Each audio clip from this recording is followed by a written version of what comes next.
Hamlet decks you out in this pretty sweet, like, cold weather gear. There's a cute little montage that goes on with you getting fitted, and you guys are all decked out and nice and cozy, warm. And you follow him and his little map, and you climb up the Veg Mountains. And you approach this area that Hamlin points out, and you guys are pretty close to the top at this point. And as you come up as you go up the mountain, it gets colder and colder, and all around you now is kind of like snow and ice. It turns from the base of the mountain that's pretty warm, all the way up towards the top that is cold and icy. So you climb up this ridge, and you come across an opening in the cave, and it's at the top of this pretty big, steep staircase that goes up, and the opening's actually kind of small. And at the base of this staircase, you see a 20-foot tall, muscular frost giant. And he has blue skin and these two large white horns that are coming up above his head.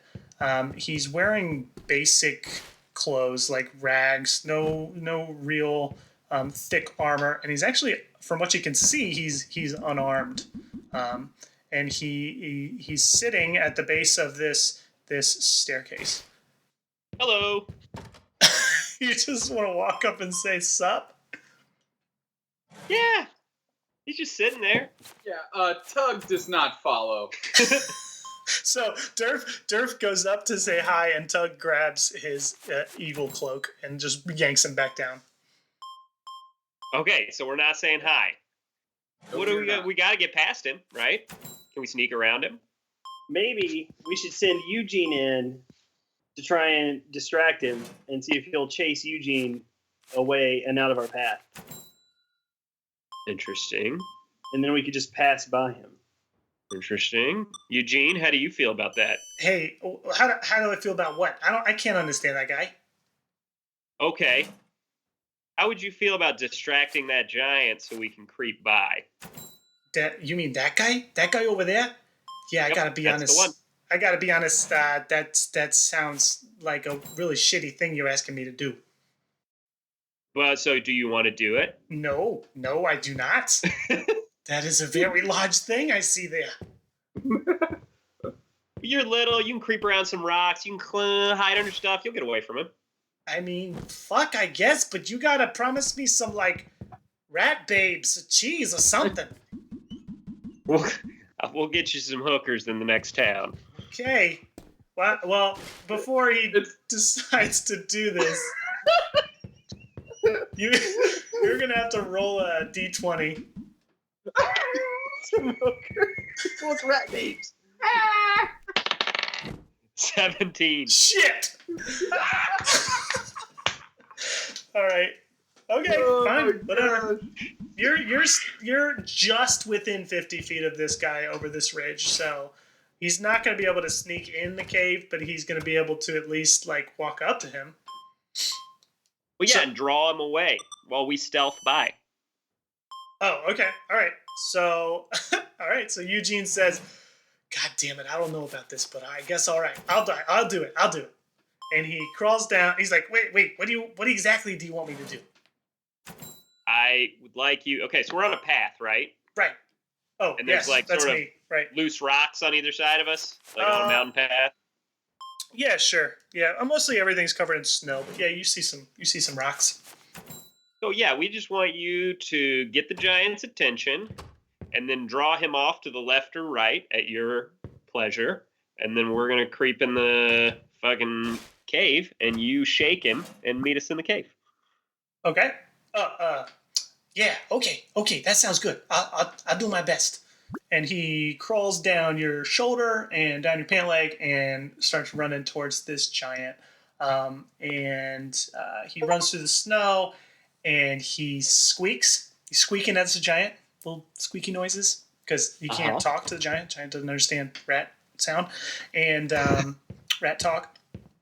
And the giant actually spots him. He sees him, and and you just hear like, and he stands up, and you see Eugene run off to the left, and the giant follows him, and he's running after him, and then all of a sudden the giant gets yanked back by the ankle and falls flat on his face. By what?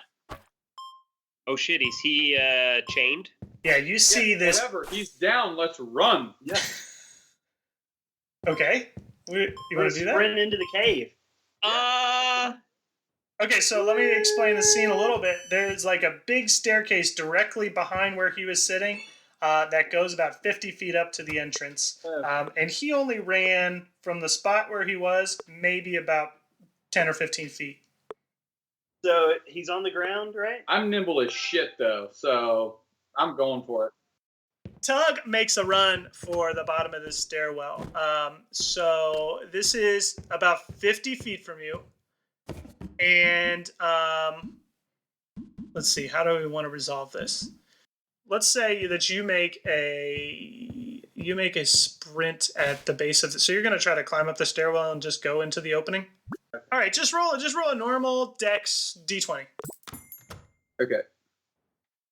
That is a champion's 13. All right, so you sprint up to this staircase, and before you actually reach the staircase, the giant is able to see you, and he gets up and sees you as you're running, and reaches over and grabs you by the back of the neck and holds you up, and you get a look at his face, and he actually looks kind of sad. He doesn't look angry, and he just says, "What are you doing?" See, this is why I tried to talk to him before. He's a nice giant. So that's a direct question to me. So I'm going to say, trying to unchain you, my dude. You are? Absolutely. How are you gonna do that? I'm going to find where your chain goes, and I'm going to undo that. Well, that would be great. I've never had anybody get this close before. My name's Walter. Who are you? Tug Mug Bar, the trillest bar back in the land. Well, it's damn good to meet you, Tug Mug Bar. Are you guys still, Carl and Durf? You guys still hiding out? No, I'll walk now that he seems like he's not fucking with us. I'll walk up and check out the chain. Okay. I'm going to approach with more caution. I'm going to unsheath Chillrind. Okay. Get ready, just in case. Cool. So Walter puts Tug down, and he says, "Are these your friends?" Absolutely. My bestest friends. I'm their leader. They only listen to me. They have to do everything I say. So who are you guys? Durf. I'm Carl. Well, it's a pleasure to meet you. And he holds out one finger for you to shake. I shake his finger. All right. Carl doesn't. No, it smells kind of funky. At least hit it with a bones or something. He bones it. No, I'm good. I'm good. Well, Can't just foster a relationship with a. Okay. So Walter, how long have you been chained up here? Do you know? Oh gosh, I lost count after the first couple days. I was taken from my family, and now I sit out here scaring people away. Who put you here? Who put me here? Oh, it's those bands of kobolds that live in the cave up there. Bands of what? Kobolds. You know what a kobold is? No, enlighten me. They're Dirk, like come on, tiny Dirk. lizard things. I don't know. Those are the people we're going to see. Can we just pass by, Walter? Is that okay? They're expecting us. You're friends with the kobolds?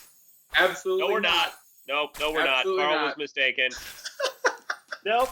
I'm friends with them. If you're friends with the kobolds, Why are you Carl trying to is start wrong. shit with the giant, Carl? Listen, why are you trying to start Walter- shit? Walter, you know that they listen to me, Tug Mug Bar, the trillest bar back in the land. Okay? He's lying. He's trying to be funny right now. That's just not going to fly. Okay? We've got a meeting. It's pressing. We're trying to do work. We're trying to set you free. Can you help us out one time? Yeah. I'm gonna check these are out the just- chain. Okay. Check out the chain. Yep. DM. Do an investigation check. All right. 12. Oh, Okay. you're really fucking us right now. Yeah, yeah. I mean, this thing is clamped against his ankle pretty good. It's real thick chain. And where's it attached? It's attached about maybe 30 feet back towards the mountain, like bolted into the side of the mountain. Can I pull it out? I assume not. I'm going to try to pull it out. This giant That's what she has said. not been able to, so probably. Okay, roll a strength check. 11. Nope. Okay. So You yank at it, but nothing happens. What do you guys think? Oh, Hamlet's with you too, by the way. So he introduces okay. himself as well. I forgot. So Hamlet, you have any suggestions on how we can bypass Walter? Hey, he's kind of standing next to you, just mouth agape, staring up at this thing, and he's like, I don't know. I thought these guys were mean. Hey, wait. Do you have any, like, dynamite we could blast the fucking stake with? Blast it out of the side of the mountain? Oh, wait a second. As a matter of fact, and he reaches behind him to this pack that he brought up, and he pulls out a glass jar. It's like a mason jar, and he reaches in and he pulls out this almost looks like Jell-O in his hand. He pulls out one thing, and it's this blob of gel, and it's got a little black disc in the middle. And he says, "Now, guys, we're probably gonna want to stand back." Okay. I stand back. Okay. And he stands back, and you guys all kind of come back about 20 feet, and he chucks this thing at the wall next to the bolt, and it explodes with this huge loud crash. And the bolts that were attached to this chain that were attached to this mountain come flying free. And the chain just shatters, and now Walter's free. Hey, how about that, Walter? Oh You man, did it, buddy. You High guys- five. you guys are the best. He high fives you, and he breaks your arm. No, oh, you guys are the best. I can go find my family now. Thanks a bunch. We just freed you. What are your thoughts on accompanying us to our visit to the kobolds? Maybe you can get a little personal revenge, and we can work together to achieve both of our goals. What do you think? Well, he points up to the entrance to the cave that's above the staircase, and he says, "Listen, man, there's no way I'm fitting inside that thing. I tell you what, I'll still pretend like I'm standing guard here, and if any come running, I'll smash them real good." Fuck yeah. Dealio. Let's do Fuck that. those slave owners. Let's go in the cave. Okay? You guys want to go in the cave? Yeah, let's do it.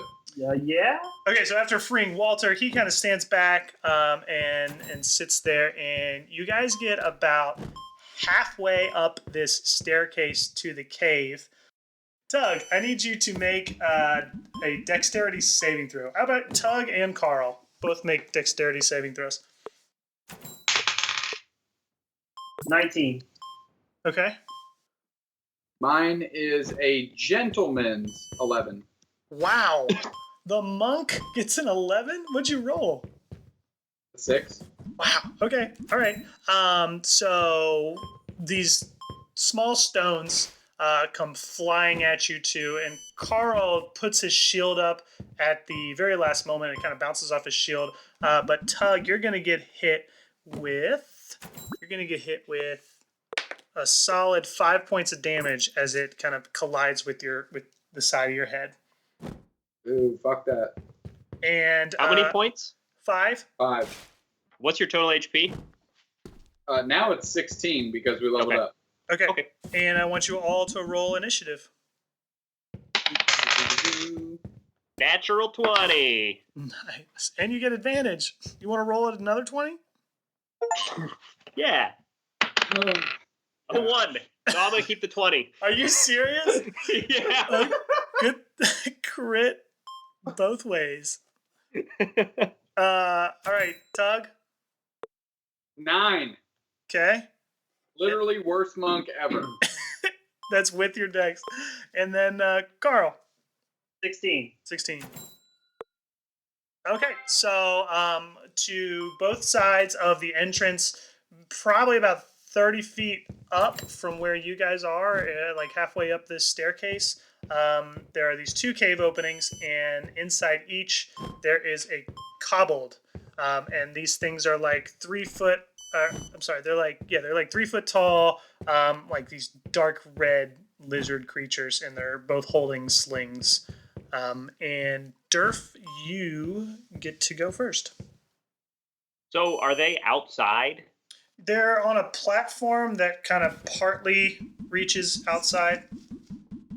So they're not. Are they? They're not within the reach of Walter. No.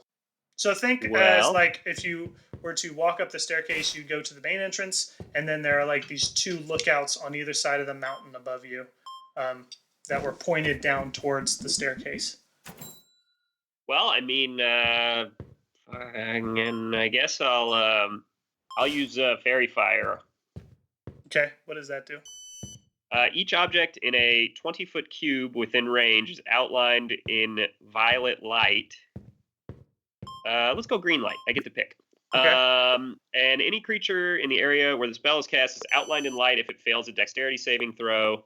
For the duration, they shed light, and also any attack roll against an affected creature or object has advantage if the attacker can see it. Okay, so do you want to cast this on the kobold to the left or to the right? Well, are they close to each other? How close are they to each other? There are two separate platforms on either side of the entrance, so they're like 50 feet away from each other in different caves. Oh, fuck. All right. I guess I'll do the one on the left. Okay. So you cast. I've got to make a dex save. Yeah. Against your spell casting, so 13 still. Yes. It's 8 plus your wisdom plus your proficiency. So yeah, 13. All right. I rolled an 18. All right. So that doesn't work. Yeah, kobold to the left dodges out of the way of this spell that blasts against the cave wall behind him. And Carl, you're up. And they just have like slingshots, kind of. Yeah, like big, long, almost like socks that they've been throwing these rocks at you. I'm gonna pull out my shield and kind of use my shield to defend myself from one side while I kind of sprint up the steps. That way, only the other one really has a clear shot at me. Okay, cool. What's Make your a sprint for the entrance. okay? What's your speed? Speed is 30. Okay, so you managed to get to the entrance. So now you are shielded, and actually from the entrance, neither of them can see you. So you're solid. Okay, up next is the kobold that was attacked by you, Durf, and he's gonna load his sling up again and toss it right at you. And he rolls a 20, 18 plus 2, a 20. That's gonna hit. Yep. Okay, and then he's going to do a total of 4 bludgeoning damage as this thing collides with your side. Okay. Tug. I'm going to move in and assist our featherweight friend Durf and attack the last kobold that just put a hit in on him. So climbing up the cliff to attack this with a melee attack would take an acrobatics roll to climb up the rock face, essentially. Okay. And you'd have to have a speed. So you have a speed of 35, so that would work. So the speed would work. I just have to pass the acrobatics check first. Right. Okay, so I'll do that now. Yeah. Yep. Go ahead. Roll a d20. Acrobatics. 11. Good Lord. I'm horrible. You need some new dice. You try to scramble up this mountain, and your right hand goes up and actually slips on a rock, and you fall back down towards the staircase. But you only manage to get up about maybe 8 feet, so you don't take any damage. Up next is the kobold on the right, and he's going to see you do this and fire another slingshot at you. He rolls a 12. That does not hit. All right, so as he throws this rock at you, As you're climbing up the rock face, you fall down, and the rock kind of hits against the side of the cliff where you were before, but you don't take any damage. Up next is Hamlet, who is going to just cower and run up to where Carl is and hide behind his shield. Durf. I don't see a good strategy at this point, so I'm just going to run and join Carl where they can't see us or attack us. Okay. All right, so you run up to where Carl is. You kind of hide behind him as well. So only person in range now is Tug. Carl, you're up. I'm gonna stand pat and just be like, "Hey, Tug, come on." Okay. What's around us? Like we're in a doorway? You are in a cave entrance. So this is only about 5 feet tall. So you're kind of crouching, and you see through the entrance a tunnel that branches off to the right and to the left and straight. So it kind of comes to a 4-way intersection. But you're at the top of the staircase in this entrance. Got it. So Carl is just going to yell out to Tug and say, "Get your ass up here." Yeah. Okay, Kobold that is above Tug is now going to actually this Kobold sees you guys both run to the entrance and turns around and sprints out or back in the cave where he was standing on the platform. He goes far into the cave, and it's Tug's turn. Yeah, I guess I'll try and track Star over to where my compatriots are. All right, so you run up, and now all 3 of you and Hamlet are standing in the entrance. And the second Kobold, it's his turn, and he's going to do the same thing as the first. You can't see this, but he runs straight back towards the cave. And yeah, Durf. I guess I will cautiously walk further into the cave. I assume those guys are going to come, get us. So I'm going to stroll a little deeper, see what happens. All right. You come to the intersection, or? Actually, no. You know what? I'm going to use Shillelagh. I'm going to use my thing that makes my staff spellcasting instead of strength. Okay, so that Cantrip. expends a... Oh, that's cantrip. Okay. 1 of 2. Yeah, you cast Shillelagh, and your staff glows, and now you can use your spellcasting modifier. Carl, you're up. So we're out of combat, right? You're still in turn-based combat, yes. You just can't see them at the moment. I guess I'm going to turn and kind of face the 3 tunnels. I want to light a torch just to get better lighting, maybe farther down those tunnels. Okay, cool. Okay, so up next what happens is the Kobold that went down the left tunnel is going to come out and just come out from the left entrance and charge at you, Carl, since you're in front with the shield.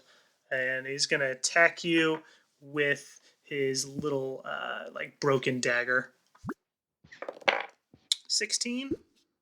Does not hit. Does not hit. Okay, so he swings this dagger at your shield, and it hits it with a crack and fails to do damage. Tug. I'm going to step up to the kobold that just attacked Carl with a K and try and beat him up fist style. All right. You got your fist wraps of the bull? Yep. I'm actually going to expend one of my 2 key points to do Flurry of Blows. Sweet. So go ahead and hit with your first. Well, why don't you hit with your first and then see what happens and then decide? Because the Flurry of Blows Is that how that works? Flurry of Blows is a bonus action, so you take your attack action first, and then you can choose to use Flurry of Blows or not. Oh, cool. Okay, awesome. I will do that then. Okay. So my first hit was a natural 19, so Okay. 24. Wow, dope. All right, you hit. You're going to hit him. And then, since that's strong, I'm going to just use my regular bonus action, not expend a point of key, and just do my secondary attack. Well, do damage with your first attack first. Okay. So we'll do attack roll damage kind of thing. So damage on the right hook was 9. Okay, So so I rolled a 6 plus 3. Okay. Yep. You give this guy a real strong right hook, right to the side of his head, and he goes down. Oh, well, that's pretty excellent. Nice. Okay. Up next is the cobble that ran through the other tunnel, and he runs to this intersection and sees you standing over his buddy's body, and he's gonna come straight at you with his dagger. And he rolls a 10. Do I get to roll disadvantage? You can use protection. I would assume he's Yeah, I don't think you need it with a 10, but yeah, sure. Oh, I gotta roll again. That's right. Oh, it doesn't matter. Okay. Yeah, the other one was a 20, so that's good. So yeah, he comes out with your dagger, Tug, and you see him at the last minute and kind of swat his hand away before he can do any damage. And it is now Hamlet, and Hamlet is again just kind of cowering, pretty scared of what's going on. And Durf, you're up. So there's a guy. He's in front of me. I'm gonna bash him. Okay, I'm with gonna your shield, bash with your the kobold staff. with my staff. 1. A, Guessing that's not gonna connect. a natural one. A natural 1. Well, then you add your wisdom, but that doesn't matter because you miss automatically. So you wildly swing your staff at this thing, and you actually hit Tug in the back of the head. And The fuck, dude? go ahead and do Hashtag healer. go ahead and do damage because it's a 1. It's a 1. It's punishment. Okay, so I roll a d8, right? Yep. That's my thing. Where's that? Well, hold on. What do you add to your D8 out of curiosity? 3. Cool. So if you roll an 8, you kill me. Heads up. Wait, Carl, do you want to use protection now? I gotta do that, I guess. So you see Durf just swinging wildly with his staff, and you're like, "Oh shit!" And you put up your shield. So Durf, you got to roll twice, and take the And I lowest take number. the lower one. Yeah. Okay, 1 again, nice, and 2. Okay. Perfect. Hey, good looking out, Durf. Those are just rolls without you're not adding anything. Oh yeah, that's true. Right. So 4. Okay. Either way, yeah, your staff clinks against Carl's shield, and Tug is protected. Carl, you're up. I'm gonna try and bash this guy with my shield in his face. Okay, so that's what damage does your shield do? We'll just say it's like 1d4 That's what I mean. That's kind of plus what I your was strength. thinking. Sure. Yeah. Okay. So roll an attack. Rolled 18. Okay, that'll hit. 5. Okay. Yeah. So you bash this dude in the face, and his face caves in, and he falls over dead as well. So Yeah. what a fight! Nice work. You're out of Luckily it wasn't initiative. spiders. Yeah, that was way better than the spider. Is that the first time you've done damage, Carl? Yes, it is. Very proud of myself right now. Nice work. All right, so around you are 2 dead kobolds. There's a tunnel that leads off to the left, a tunnel that leads off to the right, and then a really long tunnel that goes straight ahead. I think we should go straight ahead. We like the left and the right is where they came from, so those probably just lead out to those platforms. Let's go take the middle tunnel. Okay, Dank. sound good? Yep. Yeah. All right, so you travel down. You guys go quite a ways deep into this mountain, and this is just like a real small dirt tunnel. So you guys are gonna have to almost crouch. Tug, you don't have to. You're just fine and dandy. But the other 2, you guys have to crouch, and you probably walk about I don't know 100 feet down this main tunnel, and Durf, you've got the highest passive perception. As you guys walk far down this tunnel, you hear the sound of voices, and you hear the sound of water. And you guys are maybe 10 feet from the end of this tunnel that opens up into a larger room. So I would like to stealth up to the larger room, try and take a look around without being noticed. Okay. I'm with that. I'm Tug does gonna that as well. put out my torch before we advance. Nice. Okay, Carl, you put your torch out, put it back in your bag. And you guys come up to the top of this. You stealthily. Well, why don't you roll stealth checks, I guess. This should, yeah. 23. All right, so Durf, since you called it out first, let's say you guys stealthily make your way through the edge of this tunnel, and you find yourself in the upper level of a pretty sizable cavern. And you guys are closer to the ceiling on the second level. And the ceiling is covered in these big, thick stalactites. I think they're stalactites. That's from the ceiling. And there are staircases on either side of this level, to your left and to your right, a couple feet away, that lead down on either side, down into this big, wide, rugged stone floor below. On the opposite wall from where you entered, this is maybe about 50 feet in front of you, is this tall cavern wall where this long waterfall spans the height of both the first and the second level that you're on. And it falls into a wide stone pool basin of water, and you can see steam rise from the water. And you guys are hiding behind some like big boulders that are standing there, and you're looking down, and you see in this pool a stocky orc creature, and in front of him, and he's sitting in this steamy pool, and in front of him there are 4 different mobs of 2 kobolds each. And there's a couple that are playing like this dice game. There's some that are sitting at tables eating food. There's a couple arguing. Basically, there's like a flurry of activity going on down there, but they're separated into like 4 different groups. In a room that's how big? The room is probably 50 feet on each side, the first level. Your second level, you're like on a 20-foot landing, and with staircases leading down to the first level from both sides. And again, there's like stalagmites on the ceiling, and then the waterfall on the end. Stalactites. Was there anything any of you guys could do to bash those stalactites down and kill all those guys without us having to fight them all? I literally hit with my fists, so no. We could. There's only one staircase leading up to our landing, right? So you could just attack them with your little magics from up here, and then we force them all to come up the stairs. We're not going to have to fight them all at once. That's true. Hamlet speaks up, because he's with you too. He's behind Carl, and he says, He's like, no, that's stupid. Don't do that. He's like, guys, there's 8 of them. He's whispering this. He's like, guys, there's 8 of them. This doesn't look good for us. I've got an idea.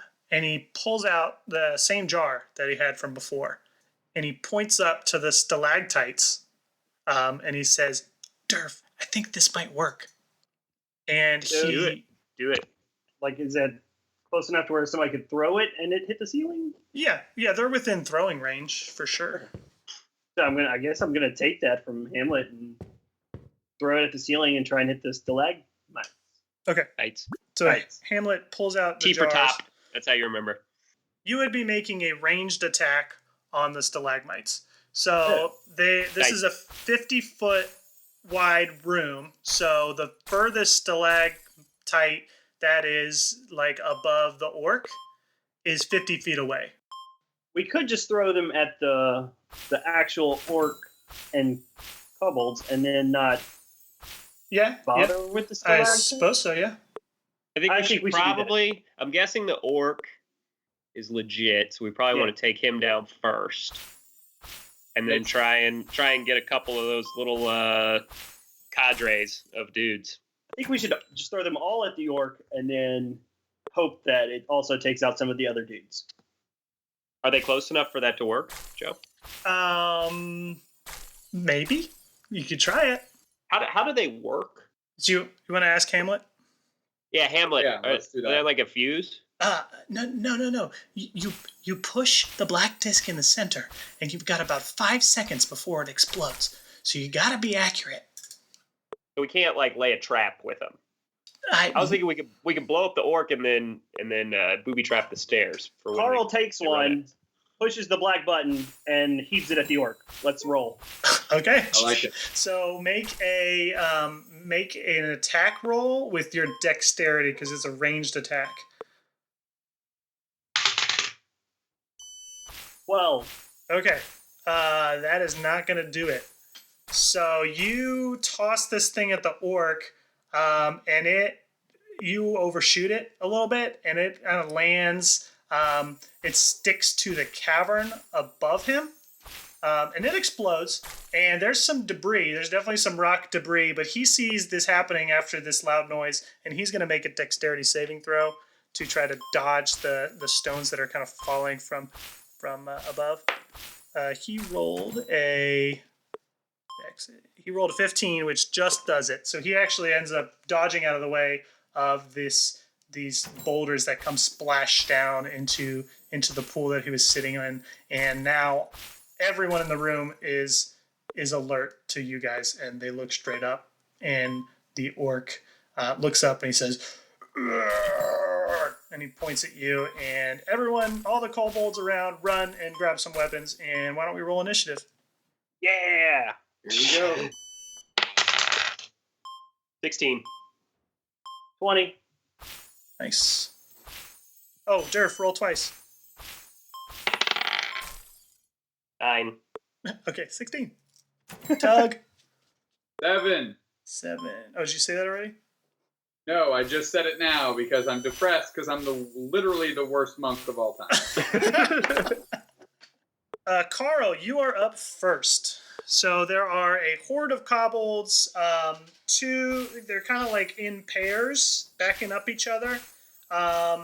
There are 4 sets of them on the floor level. You are about 30 feet above them on the second platform, and the orc has just hopped out of the pool. Basically, like, he's got a bare chest. He wears this set of wet rags. As he leaves the pool, he reaches over from a nearby table and picks up this huge butcher knife. Nice. Gonna draw children, get my shield, and charge down the stairs. Okay, so with that, you're able to reach like one pair of kobolds. All right, I'm gonna swing to take off one of their heads. I guess the right one. Okay, sound good. Roll a d20. Okay. That's not good. Not bad. A 5. Oh yeah, you miss. So this thing dodges from your reach, and you swing and total miss. Up next are the kobolds, actually, that just attacked you, and they're going to attack together. They have pack tactics. So when they're next to each other, they have advantage on attack roll against you. So one of them is going to attack, not both of them, but one of them is going to attack, but he's going to roll with advantage. That is a 13 and a 21. So he hits you with the 21. And his dagger gets you pretty good in the arm for 4 damage. Dang. That's a lot. Yep. Okay, Durf. I guess I will entangle the orc. Okay, sweet. So I have to... which means he has to roll a strength saving throw. Okay, that is a 6. So, nice. So how do you want to do this? So the ground around him moves up? We'll say some ratty little kind of scrabbly mountain plants come Okay, up. cave And vines. Yeah. And Okay, grab sweet. him. And now on all of his moves, he can use his action to make a strength saving throw. And if he fails, he stays stuck. Okay, awesome. Nice. Okay, so he's stuck. And it is now the kobolds that are off to the right. They're going to run up the staircase, and they're going to attack you, Durf, since you just kind of stood there at the top. And one of them is going to attack you and have advantage. So that's a 14 and a 10. Wow. So Nope. 14. Neither of them attacks. Okay, so he swings at you and misses. And it is now the orc's turn. And as he's entangled, he screams at you and he says, "They will crush you!" Okay, so he's not a nice orc. Good Can perception there. confirm, not nice orc. And he has to beat a 13 again, strength. Yeah. Okay, he rolls a 9. So as he kind of pushes up against these cave plants that are entangling him, he is unable to break free. Tug. Yeah, crush these nuts, buddy. So, how many total do we have going on here that are in combat right now? Yeah, there are two kobolds down the steps fighting Carl. There are two kobolds that ran up that are near you that attacked Durf. There's Zerg, who is right outside the pool, down on the first level. And then there are four other kobolds that are down in the first level, kind of huddled together in the center of the room with weapons drawn. All right. Well, I'm going to go on and assist Durf then, and see if we can walk through these fucking losers and do something here. So, first attack is a 13. That'll hit. Okay. And you want me to do damage before I roll again, right? Yeah, because you can So choose to that's 7. attack someone. Okay, so yeah, you crush this thing in the side, and you actually push it over the ledge on the second level, and it falls to the ground, and it's dead. Dope. So I'm going to use, seeing that, I'm going to use a point of key, and I'm going to do flurry of blows so I can double strike the other one on Durf. Okay. So Sweet. first attack on that is a 12. Yep, that'll just hit. And then the second one is a 14. So first one is 8, second one is 8. So Yeah. 16 to that one. You actually kill this thing with your first strike, but your fists are just so fast you punch a corpse with your second one, and this guy also flies off the side of the cavern. That's the name of my metal band. What? Punch a corpse? Punch a corpse. Okay, sweet. So you took care of both of those dudes. God damn. Durf, I give him a wink and the gun. I wink and gun back. All right, up next is Hamlet, actually. And what Hamlet does is he takes out the jar again and grabs one of these, grabs one of the gel bombs, and he pushes the center of it and throws it up to a stalagmite that's nearby. And you hear this explosion of stone and all these like pebbles come flying off this thing, and the stalagmite falls to the ground, crushing the four kobolds that were getting their weapons in the center of the room. And as this thing explodes, rocks kind of crumble from inside of it all across the bottom of the room, and you see spots of this dark black ore come from these stalactites. And they're kind of glistening with these white sparkles inside of them. And it is Carl's turn. So there's two directly in front of me. How far away is the orc guy? About 20 feet. But you're in combat with the two that are in front of me. kobolds. So if you could disengage, but if you were to like run towards him, they would both get reaction attacks on you. Yeah, I'm just going to attack the same one that I missed on the first time. Swing Chill Rend at him again. Okay. Hope I get luck. All right. 13. Yeah, that'll hit. 10 total. Yeah, you strike out with Chill Rend, and you gash him.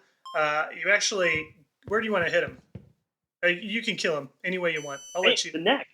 Clearly, I want to take off his head. Okay, you take off his head, and then his body freezes. Yeah. Oh, okay. Nice. And his head turns into an ice cube and shatters on the floor. So, frozen, headless body, shattered head. A strong play. Right. That's a strong play.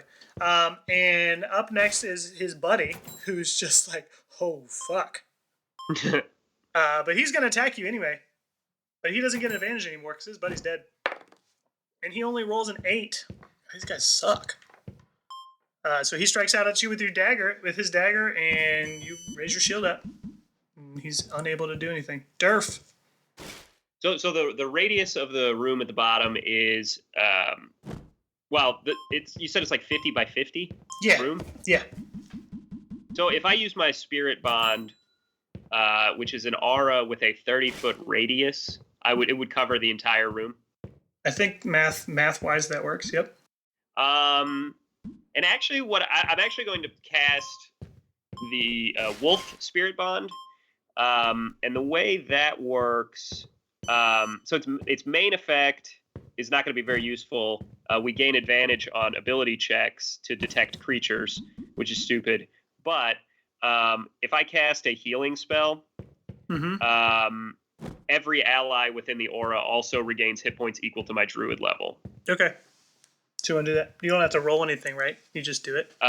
Correct. And also that's a bonus spell, or that's a bonus action. So for my regular action, Kirk, how much HP do you have? Whoa. Now I have 11. That's a bonus action? What is it called? It's my fucking circle. Oh, Spirit okay. Bonds. Sweet. All right. And so I will use Cure Wounds. Regains a number of hit points equal to 1d8 plus my spellcasting ability modifier. All right. Roll it. So it's a 6 plus 3 question mark? Yeah. That's your wisdom. So 9. I heal Kirk for 9. All right. You touch him on the shoulder, and he gets healed. And Does that mean I go into temporary hit points? Like, do I have net positive temporary hit points? No, you only go up to your max. Okay. If you lost less than 9. Gotcha. All right, Zerg's turn. He's going to try to break free from these mountain plants. Okay, he rolls an 18.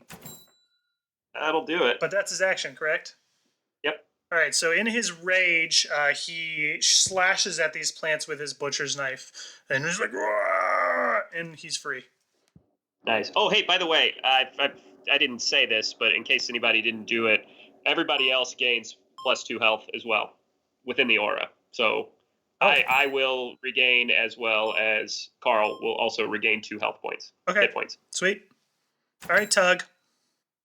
I am going to bound down the steps after Carl with the K, and if I can reach him, I'm going to try and resolve the last kobold that is on him.